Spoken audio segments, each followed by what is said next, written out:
Hi. Hi, Can you introduce yourself for me, please? Doug Banks. And can you tell me the name of your business and what it is? Tall Timber Services. I do backflow recertification testing. And what exactly is backflow recertification testing? It protects the drinking water supply for municipalities. What made you decide to open up your own business? Um, just always wanted to do my own thing and just needed to find the right thing to do. And what did you do previous? I was a code enforcement officer.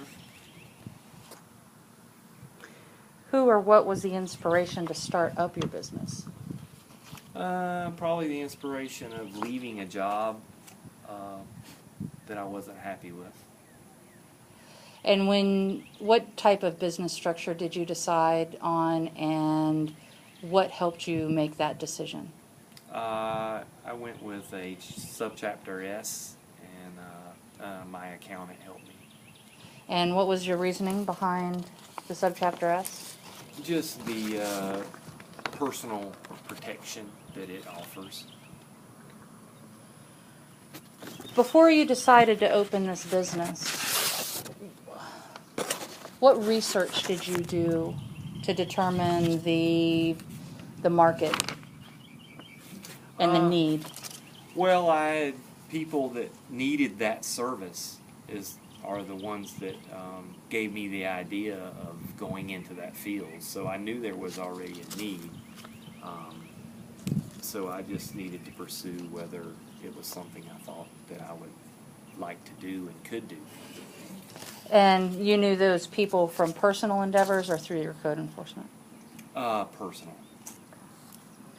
How much time and money and planning went into the creation of this business on the front end?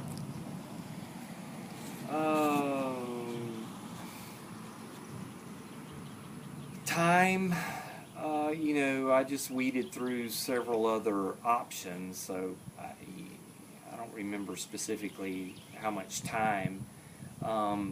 Money was a factor because I didn't have a lot of overhead, no building, no huge equipment required, some, but not, astronomical to where I was going to have to take out loans.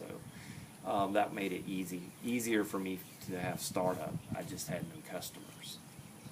And you mentioned weeding through some other ideas. How many other ideas did you come up with before you finally decided on this one? Can you recall? I think I was considering two other options before I decided on the backflow. And what helped you make the decision to choose backflow as opposed to the other two options?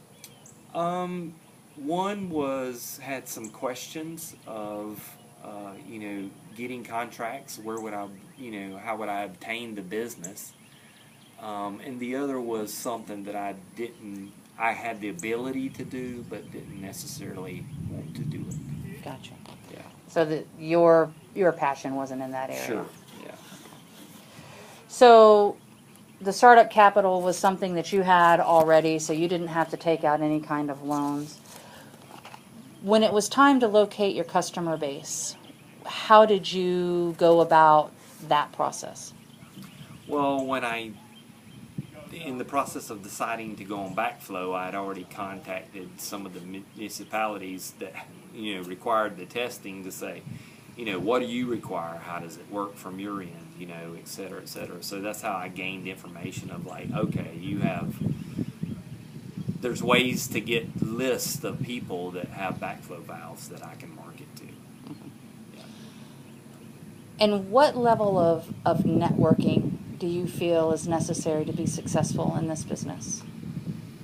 How many other professionals, and are they along the same line as you? How do you go about meeting people that might get you more business? I guess I've just been blessed that word of mouth has really probably been the key factor at this point. When I initially started, I didn't have any network. Backflow was new to me too. So I was marketing to an existing customer base that the city has, Right. That have backflow valves and hoping that I got the business. And, then, neighbor to neighbor, hey, tell your neighbor. And, so that's how that's really come about. So when you do market now, what do you use as your marketing tools? It sounds like word of mouth. Well, yeah, I still market, I still do a mail out to the individual that has a valve that needs to be tested. Um, you know, because that's the best way for me to get my name in their home. And it's a cost-effective way. Mm-hmm. So, And then do you utilize other services and businesses as a tie-in for marketing or for obtaining customers or business? no, I mean, it's just kind of, it's really been from that marketing, and then just from people that have businesses that work in that I'm doing the backflow, and then I end up getting their house. So if I do a backflow for a business that has 20 employees and 5 or 6 of those have homes with backflow, then it gets around, I'm doing the business, and I'll call you when mine is due for my home. So now effectively I got 6 backflows from one. Yes. Right. Are there any licensing requirements for your business? Yes. Yeah. You have to be a certified tester with the state of Florida.